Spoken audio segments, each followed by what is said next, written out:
انورا سرکورو و رستم جونی، دو ژورنالیست زاده ولایت مختار کوهستان بدخشان، ویدیویی را نشر کردند که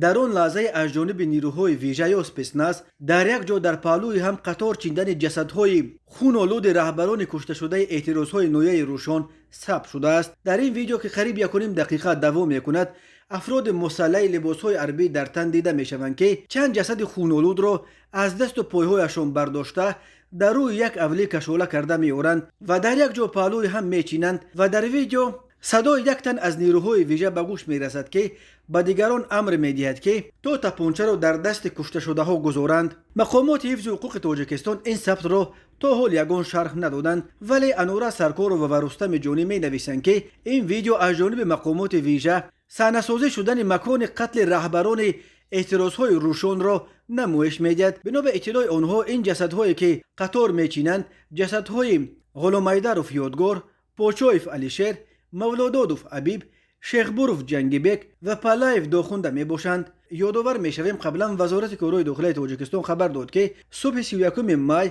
سال 2022 ساعت 9:30 دقیقه در نتیجه گذرانیدن عملیات حربی در بلندکوه‌های دهه دیرزود نویه روشن در فاصله 1 کیلومتر از مرز با افغانستان 5 تن از اشتراکچیان فعال اعتراضهای اخیر در نویه روشن که از 18 مای سال جاری در جستجوی رسمی قرار داشتند کشته شدند. روز 16 مای در شهرک ومر مرکز نویه روشن اعتراضهای عمومی سر شدند. مردم راه دوشنبه خاروق قلمه را بستند تا که مانع به خاروق انتقال دادن نیروهای ویژه شوند. صبح 18 مای مقامات از آغاز عملیات حربی در نویه روشن خبر دادند. در نتیجه اعتراضها را در روشن با استفاده از سلاح و نیرو سرکوب کردند و بعد این به تازه کردن مرکز ولایت شهر خاروق سر کردند. در میان ماه ایون مقامات از انجام عملیات در ولایت مختار کوهستان بدخشان خبر داده و گفتند که همه 12 لیدر غیر رسمی این ولایت بازداشت و یا کشته شدند. در عموم 16 نفر کشته و بیش از 120 نفر دستگیر شدند، ولی سازمان ملل علاقه در روزهای اول سرکوب اعتراضها از هلاکت بیش از